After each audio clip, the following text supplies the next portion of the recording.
자, 그러면 오늘은 지금까지 이제 복음의 요소에 대해서 저희가 초점을 맞춰서 이 한 해의 왕관 프로젝트 이렇게 실시를 했었다면 이제 이 복음을 다 듣고 나서 어떻게 해야 구원을 받는가? 가장 중요한 것이죠. 믿어야 구원을 받고 주 예수 그리스도를 나의 구원자로 영접해야 받아들여야 구원을 받는 것이죠. 이 부분에 대해서 그런데 의외로 이 단순한 것을 사실은 이제 많은 부분에 사람들이 오해가 가게 만들었기 때문에 이 부분에 대해서 우리가 바로잡고 정확하게 보는 시간을 갖도록 하겠습니다. 자, 그럼 고린도전서 15장 2절 우리가 복음과 관련된 아주 중요한 구절로 많이 보고 있죠.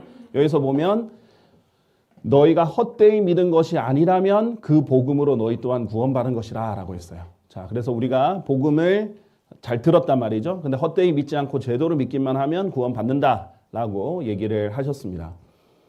자, 히브리서 11장 1절에 보면 일단 믿음 자체의 특성을 얘기를 하는데요. 이제 믿으면 소망되는 것들의 실체요.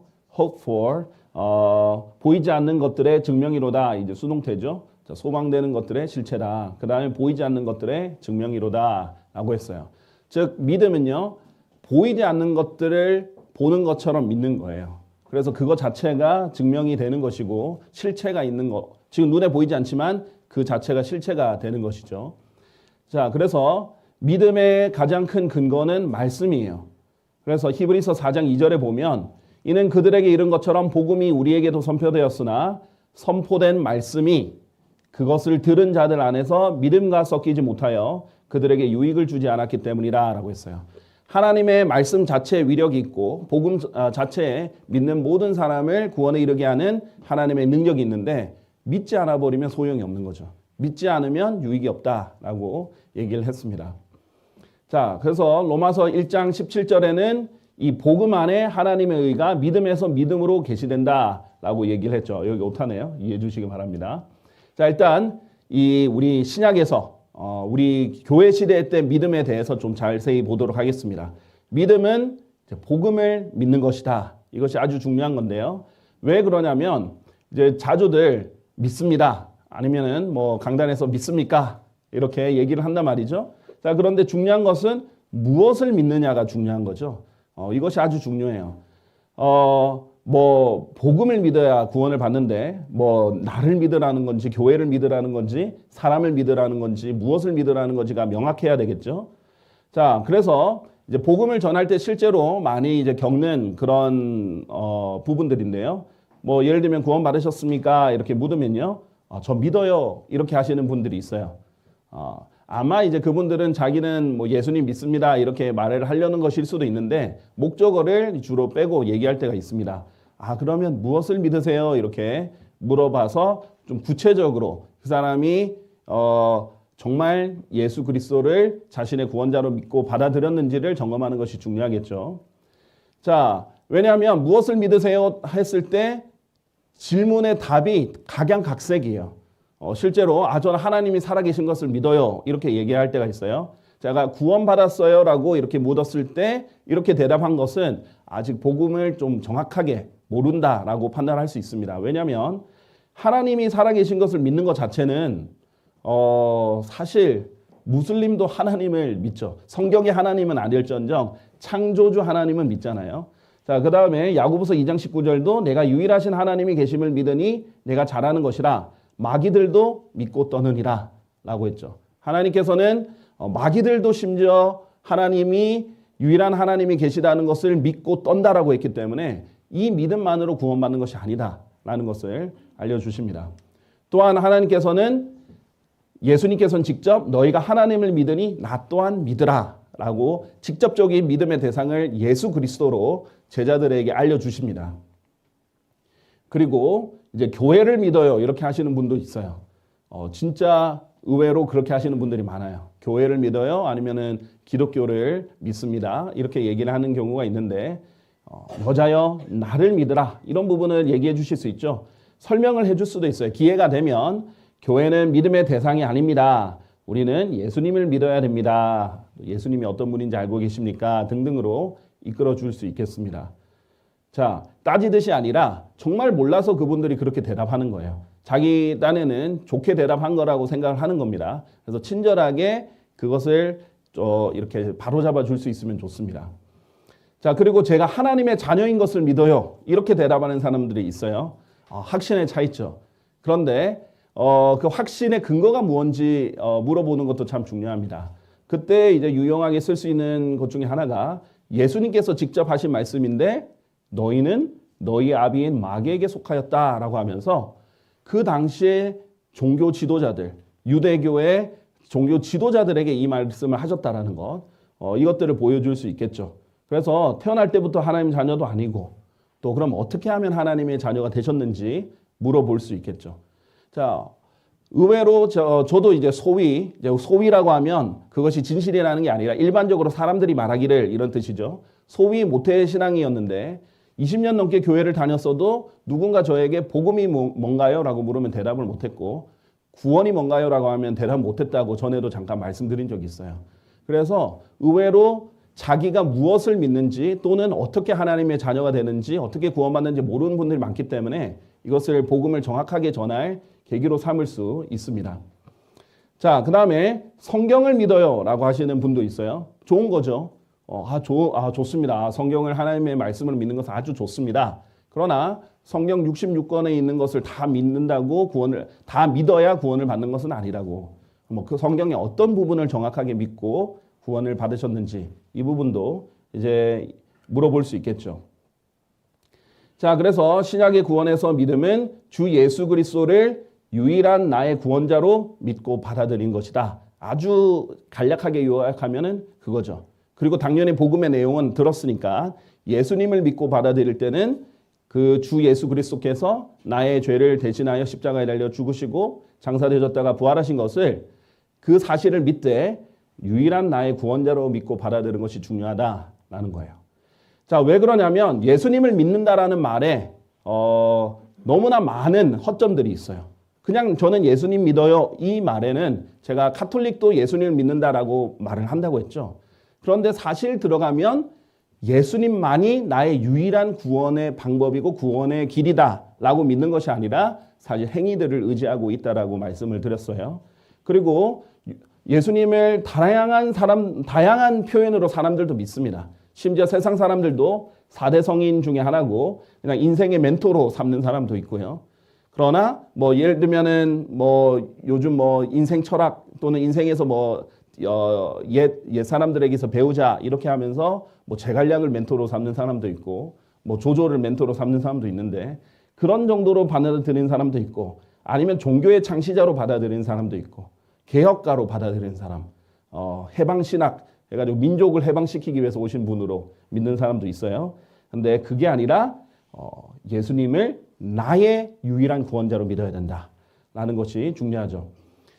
자, 성경에서 하나님께서 직접 이렇게 말씀하셨어요. 나 곧 내가 주로다. 그런즉 나 외에는 구원자가 아무도 없느니라. 자, 예수님이 하나님이셔야만 구원자가 될 수 있어요. 하나님께서 직접 나 외에는 구원자가 없느니라 라고 했고 유일한 구원자라는 것을 인정을 해야 됩니다. 구원자라는 것 자체가 그냥 구원의 의미를 아주 넓게 해석해서 그냥 내가 물에 빠져 죽을 뻔한 것도 구원자다 이 정도가 아니라 내 혼이 복음의 요소를 다 들었으니까 내 혼이 영원히 불타는 지옥에서 구원을 받아야 되는데 이 혼을 지옥에서 구원할 수 있는 유일한 분은 예수 그리스도뿐이다. 그래서 예수님이 나는 길이요 진리요 생명이라 나로 말미암지 않고 아버지께로 올 자가 아무도 없느니라 라고 했잖아요. 이때 이제 그 성경에 보면 표준 킹제임 성경에는 여기에 도둠체가 되어 있습니다. 그냥 길이 아니라 유일한 길이다. 이 뜻을 나타내는 거죠. 자, 그래서 유일한 길이고 유일한 진리고 유일한 생명이다. 나의 유일한 구원자다. 이것을 믿고 받아들여야 돼요. 제가 전에 잠깐 설명드린 적 있는 것 같은데 인도나 일본 같은 경우에는 워낙 다양한 신들을 믿기 때문에 그냥 그 신들 중에 하나로 믿을 수도 있다. 그래서 그 정도가 아니라 유일한 구원자로 믿어야 된다라는 거죠. 자, 예수님이 하나님이신 것을 믿는다. 이것도 아주 중요한 믿음이에요. 주 예수 그리스도라는 게 예수님이 하나님이라는 것이니까. 그래서 예수님 어떤 분으로 믿으세요? 그래서 예수님을 하나님으로 믿습니다. 아주 좋은 대답이에요. 그러나 거기에서 끝나면 안 됩니다. 자, 왜 그러냐면 마귀들도 만인들에게서 빠져나가며 소리를 지르고 말씀드리기를 당신은 하나님의 아들이신 그리스도시니이다 라고 고백하거든요. 지금 마귀가 뭐라고 고백했는지 알겠어요? 예수님 하나님의 아들이다 이거죠. 하나님의 아들이라는 게 그분이 하나님이라는 것을 알려주는 거죠. 신성을 나타내는 거거든요. 또 그리스도라는 것도 얘기를 해요. 그러니까 지금 예수님 보고 주 예수 그리스도를 인정한 거예요. 그거는 로마 가톨릭도 인정합니다. 그 정도로 멈춰서는 안 된다는 겁니다. 제가 이제 한국에서도 가톨릭을 다니시는 분들, 성당을 다니시는 분들 많이 만났지만은 필리핀에서 제일 많이 만났죠. 근데 제일 공통된 특징이 뭐냐면 여러 가지가 있겠지만은 특히 믿는 영역에 있어서 가장 공통된 특징은 예수님을 인류의 구원자로 믿습니다. 누구의 죄 때문에 죽으셨습니까? 그러면 온 세상의 죄 때문에 죽으셨습니다. 이렇게 대답해요.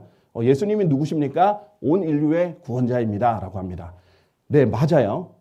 그런데 거기에 머물면 안 되는 거예요. 자, 예를 들면 예수님에 대한 다양한 팩트가 있어요. 다양한 사실들이 있어요. 예수님이 베들레헴에서 태어난 거 맞죠?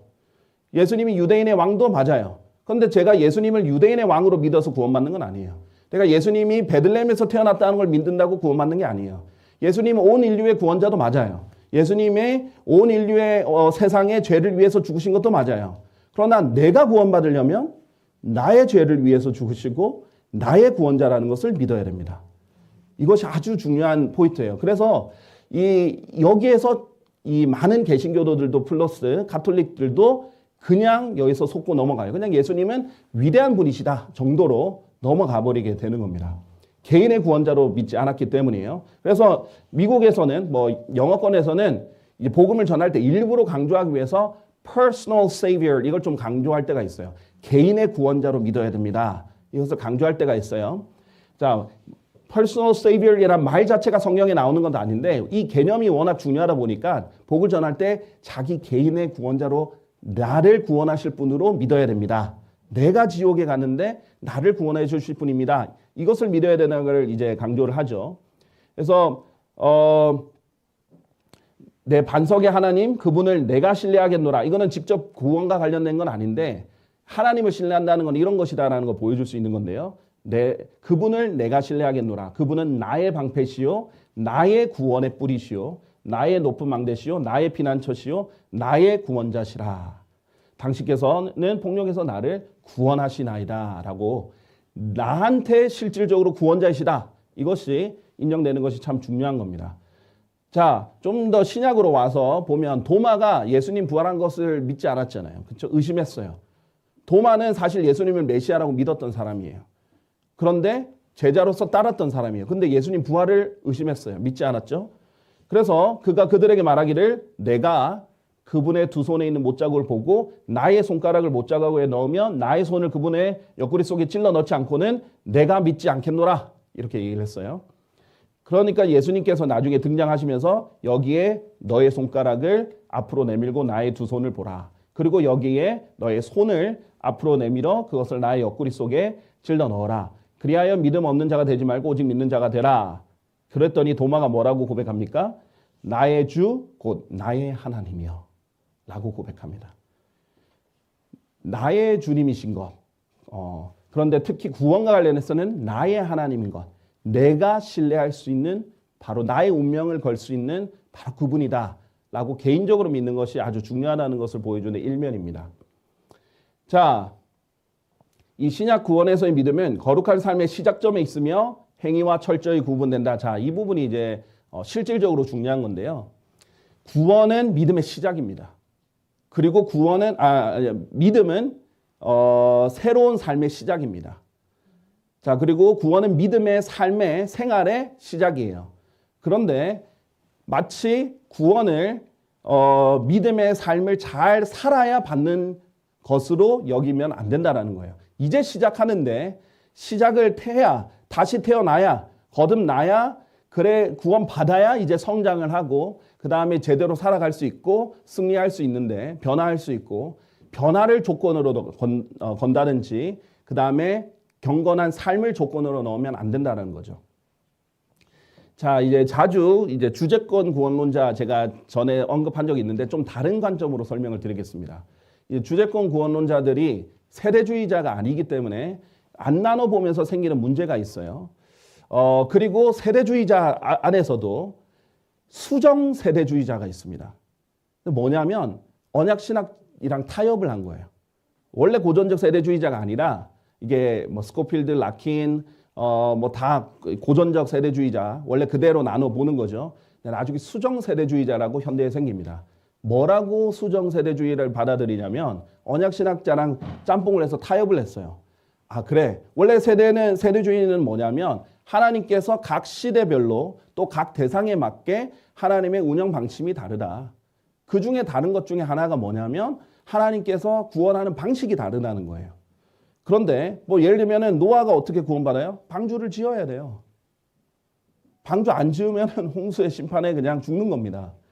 그렇죠? 아담은 선악과를 따먹으면 안 돼요. 그것이 하나님께서 직접 하신 명령이에요. 주 예수 그리스도를 믿으라가 아니었다는 거죠. 노아도 주 예수 그리스도를 믿으라가 아니었다는 거죠. 그렇게 봐야 되는데 수정 세대주의자는 중간에 타협을 합니다. 후대에 생긴 거예요. 아 그런데 모든 시대는 다 믿음으로 받습니다. 하면서 끼워 맞춥니다. 이게 수동 세대주의자인데 그래서 야고보서를 잘못 해석해요. 잘 한번 볼게요. 거룩한 삶의 이제 시작점이지 행위가 아니다라고 했죠. 믿음은. 로마서 4장 5절에 보면 그러나 일하지 아니하여도 불경건한 자의 정당함을 입증하시는 분을 믿는 자는 그의 믿음이 의로 여겨지느니라라고 했어요. 일하는 게 뭐예요? work. 이게 동사형이 행위가 동사형이 되면 일한다라고 되는 거죠. 그러면 행위가 없어도 일하지 아니하여도 불경건한 자의 정당함을 입증하시는 분을 믿는 자는 그의 믿음이 의로 여겨진다라고 했어요. 어떤 행위 없이도 정당함을 입증하시는 그분을 믿으면 돼요. 그러면 그의 믿음이 의로 여겨진다라고 했어요. 자, 그런데 야고보서에서는 뭐라고 그랬냐면 그렇다면 사람이 행위들로 정당함을 입증받으며 믿음만으로 되지 않는 것을 너희가 보는도다 라고 했어요. 아주 명백한 차이점입니다.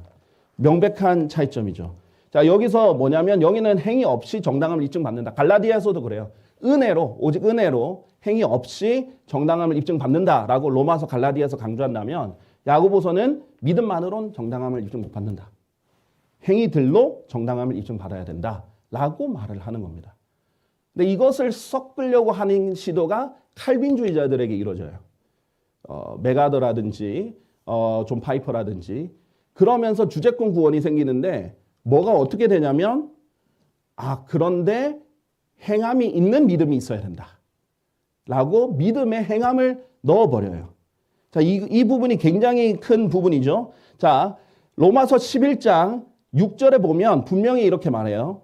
그리고 만일 은혜에 의한 것이면 그때 그것은 더 이상 행위들에서 난 것이 아니니라. 그렇지 아니하다면 은혜는 더 이상 은혜가 아니니라. 행위에서 난 것이면 행위들에서 난 거면 은혜가 아니다. 라고 분명히 말해요. 그러나 만일 그것이 행위들에서 난 것이라면 그때 그것은 더 이상 은혜가 아니니라. 그렇지 아니하다면 행위는 더 이상 행위가 아니니라 라고 했어요. 행위랑 은혜는 결코 같이 갈 수가 없어요. 우리가 은혜로 구원받았거든요. 믿음을 통해서 은혜로 구원을 받은 건데 이거는 행위랑은 반대다 라고 분명히 얘기했어요. 그런데 야고보서는 일관적으로 계속 행위를 강조를 합니다. 믿음만으로는 안 된다. 행위가 있어야 된다.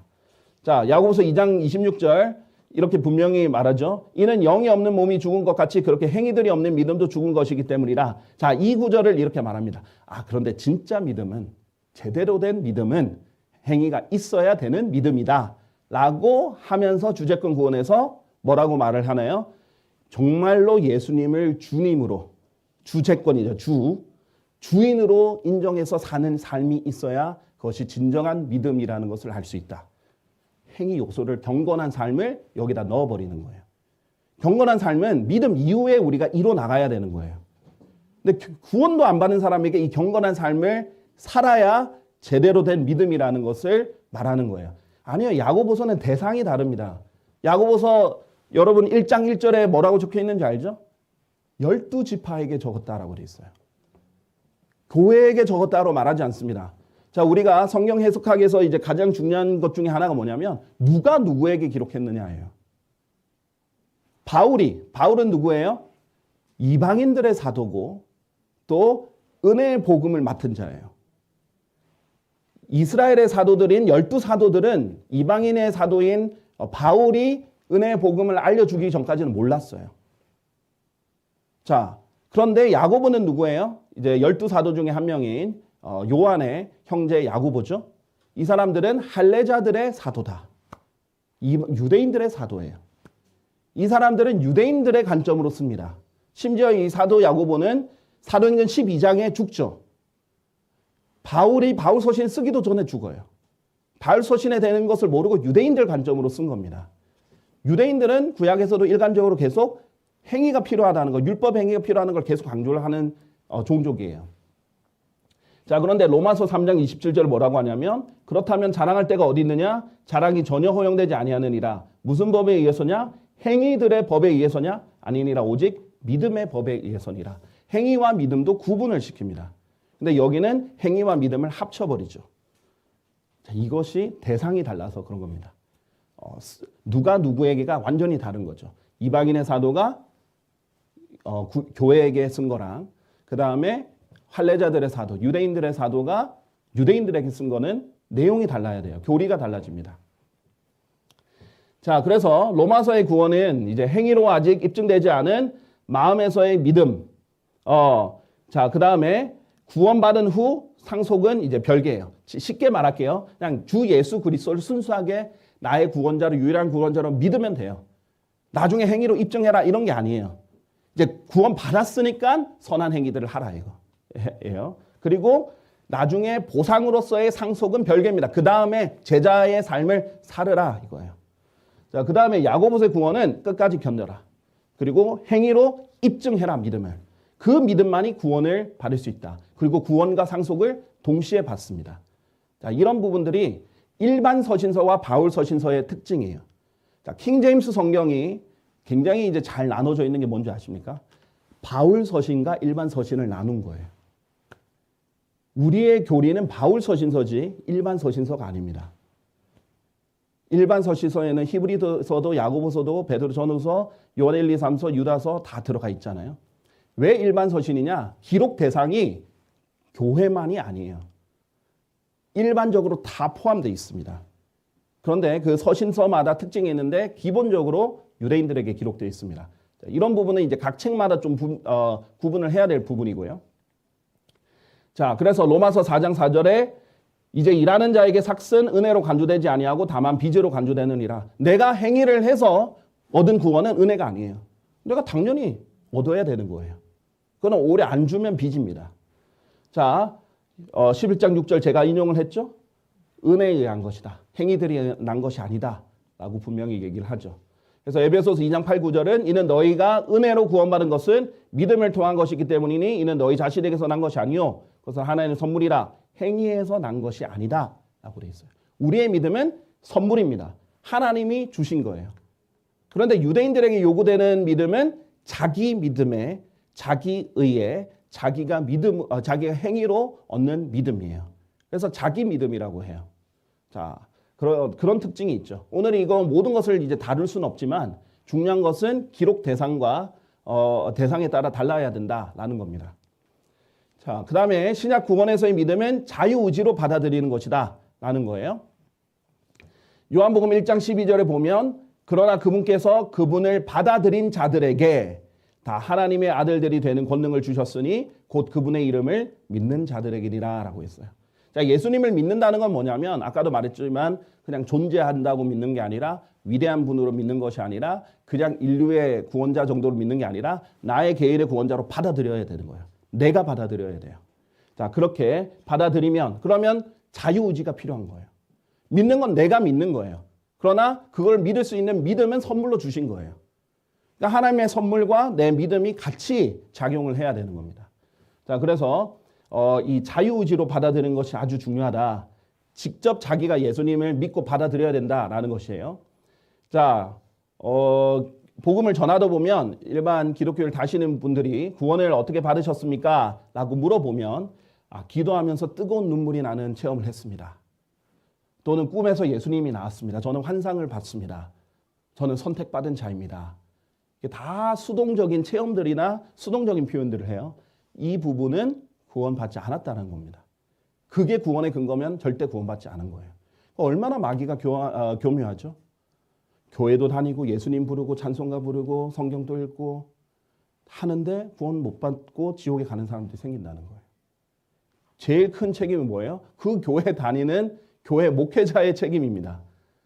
그러니까 많은 사람들은요, 전도하면, 개신교 사람들은 전도하면 교회로 데려오는 것을 생각해요. 왜냐하면 교회 데려오면 목사님이 복음을 잘 전해줄 거라고 생각을 하는 거죠. 아니면 적어도 그 교회에 있는 성도님들이 복음을 전해줄 거라고 생각을 하는 거죠. 자, 그런데 복음을 안 전해줘요. 그러면 누구 책임이에요? 그럼 그 목회자 책임이 되는 거예요. 자, 그래서 저는 나가서 복음을 전하라는 거예요. 복음을 직접적으로. 복음을 잘 믿는 사람이 이제 교회를 다닐 수 있도록 인도되는 것은 좋은 일이죠. 근데 복음을 직접적으로 전해야 된다는 거예요. 자, 예를 들면 느낌은 믿음이 아니죠. 근데 많은 사람이 느낌이 있어야 믿음이라고 생각해요. 그것은 아닙니다. 사실, 믿음, 느낌, 유명한 말이 있죠. 자, 이 사실, 믿음, 느낌은 이런 순서로 시작이 돼야 돼요. 느껴야 구원이 아니라 하나님의 말씀이라는 사실, 진리라는 사실, 복음의 사실을 보고 이해해서 믿고 그러고 나면 느낌도 따라오는 거예요. 자, 사도행전 8장 34절. 그때 빌립이 자신의 입을 열었으니 바로 그 성경 기록에서 시작하여 그에게 예수님을 선포하였더라. 자, 빌립에게 이사야서 53장을 가지고 복음을 전했어요. 자, 그래서 예수님을 선포했습니다. 자, 그랬더니 이에 빌립이 말하기를 만일 당신이 당신의 마음을 다하여 믿는다면 당신은 침례를 받을 수 있느니라. 아까 침례를 받고 싶다라고 36절에서 하는 게 문맥이에요. 그랬더니 그가 대답하여 말하기를 예수 그리스도께서 하나님이 하신 것을 나는 믿노라. 자, 이사야서 53장의 주제 자체가 예수님이 예수님이 자신의 죄를 위해서 대신 피 흘려 죽으신 것이에요. 자, 이것을 개인적으로 내가 믿는데 하나님의 아들로서 내가 믿겠다라는 거죠. 구원의 요소가 있습니다. 자, 그래서 마음을 다하여 복음을 믿은 내시 이것이 이제 그냥 나는 믿는다 이 표현으로 제대로 믿기만 했으면 되는 거예요. 자, 그렇게 사실을 이사야 53장을 통해서 복음을 사실을 들었고 믿었더니 어떻게 돼요? 39절에 그러고 나서 그는 크게 기뻐하면서 그의 길을 갔더라. 그때는 기뻐할 수 있어요. 그때는 감정이 뒤따라올 수 있어요. 어떤 사람은 너무나 기뻐서 날뛸 수도 있고요. 어떤 사람은 정말 막 세상이 달라 보이는 것처럼 느낄 수도 있어요. 어떤 사람은 그 기쁨이 조금 적을 수도 있어요. 그것에 대해서 얼마나 진지하게 심각하게 고민해왔고 자기가 얼마나 큰 죄인이고 지옥이 얼마나 심각한 형벌이고 또 하나님 은혜가 얼마나 큰지를 느끼는 정도에 따라서 감정은 차이가 있을 수 있습니다. 그러나 감정은 믿음이 아니고 믿음 뒤에 따라오는 겁니다. 자, 그래서 이렇게 말하는 사람도 있어요. 우리가 스스로 믿는 게 아닙니다. 아까 제 자유의지가 중요하다고 했죠. 믿음이 올 때까지 기다리세요. 또는 믿어질 때까지 기다리세요. 이것은 큰일 날 소리입니다. 이게 이제 칼빈주의에 의해서 무조건적인 선택, 그거에 영향을 받은 거예요. 아니, 복음 다 들어놓고 이제 믿으면 되는데 내가 이제 예수님을 선택하고 내가 예수님을 받아들이고 하나님의 말씀에 순종하면 되는데 그게 아니라 기다려요. 그러면 얼마나 위험한 일입니까? 만약에 내가 오늘 죽게 되면 어떻게 되겠어요? 그렇죠? 그래서 수동적인 것이 아니라 자기가 믿어야 되는 겁니다. 이 부분은 이제 하나님의 선물로 받는 믿음과 이 믿음을 활용해서 내가 믿는 것, 이것이 어떻게 조화롭게 이루어지는지는 제가 이 강의에서 설명을 했으니까요. 한번 참조해 보시면 좋겠습니다.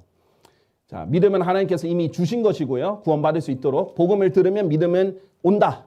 믿음은 들음에서 온다. 복음을 들으면 하나님께서 이미 주셔서 믿을 수 있도록 믿음을 선물로 주십니다. 그러나 결국은 내가 그 믿음의 말씀에 순종해야 되는 거예요. 내가 만일 너의 입으로 주 예수를 시인하고 하나님께서 그분을 죽은 자들부터 살리신 것을 너의 마음속에 믿는다면 너는 구원을 받으리라. 이 믿을 말씀을 받았어요. 선물로 받았어요. 감사하죠. 자, 그렇다면 어떻게 해야 되냐? 내가 믿어야 되는 거예요. 자, 이것이 함께 있어야만 가능하다는 거죠. 그래서 이것을 다른 표현으로 로마서 10장 16절에는요. 복음에 순종했다라고 표현해요. 제가 종종 이제 복음을 전할 때 일부러 선택을 하게 합니다. 본인의 의지로 직접 선택을 하게 해요. 이제 최근에 제가 이제 교회에 오셔서 복음을 전한 분이 계신데 그분이 다른 교회에서 근데 그분이 이제 자녀가 그 어머니를 데리고 모시고 왔어요. 그런데 저번에 다른 교회에 있을 때 믿었다라는 거예요. 그래서 구원 받으신 분인가 싶어가지고 복음을 전하고 직접 선택을 하겠더니 미루시는 거예요. 선택을 안 하시더라고요. 딸이 깜짝 놀랐어요. 저번 교회에서 믿은 거 아니냐고. 그랬더니 이제 저번 교회에서는 그냥 복음을 들려주고 끝낸 거예요. 그래서 네 하고 끝난 거죠. 그냥 그거는 예의상 네 한 것뿐이에요. 근데 본인이 직접 선택한 적은 없었던 거죠. 그래서 복음에 순종을 해야 됩니다. 주 예수 그리스도를 믿으라에 순종을 해야 되는 거예요. 자, 그래서 하나님께서는 하나님을 모르는 자들과 우리 주 예수 그리스도의 복음에 순종하지 않는 자들에게 맹렬한 불 속에서 복수하신다 그랬어요. 들었는데도 거절하면 순종하지 않는 거잖아요. 그것이 중요하다라는 겁니다. 그리고 누가 믿는 것은 하나님의 결정이 아닙니다. 보세요. 하나님이 원하시는 게 분명히 여기에 적혀 있잖아요. 그분께서는 모든 사람들을 구원받게 하기를 원하시고 또 진리의 지식에 이르게 하기를 원하시느니라. 사역 동사라고 했죠. 구원받기를 원하시는 게 아니에요. 그냥 가만히 구원받기를 원하시는 게 아니라 구원받게 하기를 원하시는 거예요. 본인이 직접 구원받게 해주고 싶어요. 그만큼 안타까운 심정으로 책망도 하고 전도자도 보내고 복음도 들려주게 합니다. 그런데 안 하는 사람이 있다는 거예요. 모든 사람이 구원받지 않잖아요. 이게 정말 하나님 원하시는 건데 그렇지 않아요, 사람들이. 왜냐하면 예수님께서 직접 하시는 건데 바로 그와 같이 내가 얼마나 자주 너의 자녀들을 한데 모으려고 하였느냐. 그런데 너희가 원치 아니하였도다. 하나님이 모으려고 해도 원하지 않았어요. 그래서 예루살렘이 거절해서 예수님 직접 죽였잖아요. 그렇죠? 그것도 자기 의지로 한 거예요. 하나님이 시켜서 한 게 아니에요. 자, 그래서 칼빈주의의 극단적 칼빈주의가 위험한 겁니다. 자, 온건한 칼빈주의는 5대 강령을 다 믿지 않아요. 근데 극단적 칼빈주의는 5대 강령을 다 믿어버려요. 그게 위험한 거예요. 특히 무조건적인 선택. 전제는 뭐냐면 하나님의 주권. 하나님이 원하면 다 돼야 된다 이거예요. 그리고 우리가 하는 게 아니라 하나님 다 정해놓은 거고 하나님이 원하면 다 이루어지는 거고 아니에요. 하나님 우리에게 자유의지를 줬기 때문에 하나님이 우리가 구원받기를 원해도 안 받는 사람이 있어요. 거절했으니까. 하나님이 이렇게 모으려고 원해도 거절하는 사람이 있어요. 가만히 기다리면 절대 안 됩니다. 적극적으로 자기가 예수 그리스도를 믿어야 됩니다. 자, 너희가 진리의 말씀 곧 너희 구원의 복음을 들은 후에 너희 또한 그분을 신뢰하였느니라. 이 믿는다라는 표현을 예수님을 신뢰하다라는 표현으로도 쓸 때가 있어요. 너희가 그분을 믿은 후에 너희는 그 약속의 거룩한 영으로 인장을 받았느니라. 예수님 믿고 성령님을 받게 되는 것이 이 부분을 얘기를 하는 거죠. 그러니까 은사주의자들은 방언을 받아야 성령님을 받는다라고 하지만 그게 아니라 예수님을 믿으면 다 성령님을 받게 돼 있습니다. 자, 그런데 하나님 신뢰하는 게 뭐냐면 의지하는 거예요. 신뢰한다는 게. 내가 지옥이라는 이 절벽에 떨어지고 있다고 생각해 보세요. 그때 내가 붙잡는 딱 줄이 예수 그리스도여야 돼요. 그럼 내가 이분을 신뢰해서 내가 지옥에 가지 않는 거예요. 근데 내가 그때 붙잡은 줄이 썩은 동아줄이면 내 행위거나 교회거나 그렇죠? 아니면 뭐 종교든지 아니면 나의 거룩한 삶이든지 뭐 나의 제자도든지 뭐 그 어떤 것이 되더라도 저번에도 말씀드렸죠. 자기 신사도 기사도 이런 걸로는 썩은 동아줄 잡고 떨어지는 거죠. 그런 게 아니라 예수 그리스도만이 유일한 우리 지옥에서 구원할 유일한 구원자가 되신다입니다. 자, 이제 마지막으로 결론을 제가 이렇게 보겠습니다. 구원이 단순하다라는 것을 제가 좀 강조하면서 끝마침을 할게요. 좀 시리즈를 조금 했습니다. 구원은 배우지 못하고 무지한 사람들도 받아들일 수 있어요. 베드로가 그랬고 요한도 그랬죠. 단순하다. 구원받는 믿음은 어렵지 않습니다. 라는 것을 알려주는 게 좋아요. 왜냐하면 제가 아무리 교회 나오라는 것이 아닙니다. 제가 그때 교회에서 복음을 전했거든요. 그러니까 교회 나오라는 건 줄 알고 엄청 부담을 느끼더라고요. 제가 아직 교회 나올 준비가 안 됐다고. 괜찮습니다. 나중에 준비가 되면은 뭐 천천히 오셔도 되니까 아니면 뭐 사실은 오면 더 좋긴 하지만 못 오게 되는 일이 있어도 상관없습니다. 중요한 것은 지금 구원 받는 겁니다. 제가 교회 오라고 구원을 전하는 게 아닙니다. 설명을 좀 해드려야 돼요. 그리고 구원 받으려면은 막 엄청난 변화가 있어야 된다라고 부담을 갖는 사람이 있어요. 그게 아니라 굉장히 단순한 거라는 것을 알려줄 수 있어요. 그래서 성경에서 보면 이것을 그리스도 안에 있는 단순함이라고 했죠. 여기서 떠나버리면 변질된다. 그래서 우리가 선포하지 않은 다른 예수를 선포하게 되고 또 다른 영을 받게 되고 또 다른 복음을 선포하게 되는 거예요. 그러니까 단순해야 된다라는 거예요. 얼마나 단순하냐? 성경에서 직접 말하는 구원의 단순함을 설명을 잠깐 하겠습니다. 예수님께서 누구든지 하나님 왕국을 어린아이처럼 받아들이지 아니할 자는 절대 그곳에 들어가지 못하리라 했어요. 역으로 말하면 어린아이처럼 받아들이면 된다는 거예요. 아주 그냥 단순한 거예요. 막 고차원적인 지식이 필요한 것도 아니고요. 어린아이처럼 단순하게 믿으면 돼요. 자, 그 다음에 길을 가는 것처럼 단순히 구원받으면 돼요. 예수님 그랬잖아요. 나는 길이요. 나로 말미암지 않고는 아버지께 올 자가 아무도 없느니라. 예수님을 유일한 길로 인정하고 제가 이제 구원받으려면 그 길 가겠습니다 하면 되는 거예요. 길을 가는 것처럼 단순한 거예요. 그 다음에 보는 것처럼 단순해요. 예수님이 직접 든 예예요. 모세가 불뱀 만들어서 장대에 올린 것 같이 그렇게 해서 물린 자는 이제 모세가 이렇게 장대에 뱀을 올렸을 때 그것을 쳐다볼 때 살았잖아요. 그런 것처럼 너희가 나를 믿으면 영원한 생명을 얻는다. 이렇게 한 거예요. 모세가 장대에 달았던 놋뱀을 사람들이 봤을 때 그 독에서 죽게 되는 그 치명적인 상처에서 낫게 되고 육신의 생명을 살게 된 것처럼 너희도 나를 믿으면 너희는 영원한 생명을 얻는다라고 설명한 거예요. 그냥 보는 것처럼 간단하다는 거죠. 자, 그 다음에 물을 마시는 것처럼 간단합니다. 목마른 자로 하여금 오게 하라. 그리하여 누구든지 원하는 자는 생명수를 값없이 취하게 하라. 라고 얘기한 거죠. 성경의 마지막에 누가 이걸 얘기하는 줄 알아요? 성령님과 신부가. 그리스도의 신부가 누구죠? 교회가 이걸 말하는 거예요. 생명수를 값없이 취하게 하라. 그리고 예수님이 요한복음의 7장에 뭐라고 하냐면요. 누구든지 목마르거든 내게로 와서 마시라. 그렇게 얘기해요. 그만큼 단순하다는 거예요. 복음은. 그 다음에 요한복음 6장 51절 이것도 예수님이 직접 하신 건데 나는 하늘로부터 내려온 살아있는 빵이라. 누구든지 이 빵을 먹는다면 그는 영원토록 살리라. 나중에 설명해 주죠. 이 빵을 먹는 것은 나를 믿는 거라고. 빵 먹듯이 그냥 먹으면 예수님 받아들이는 거예요.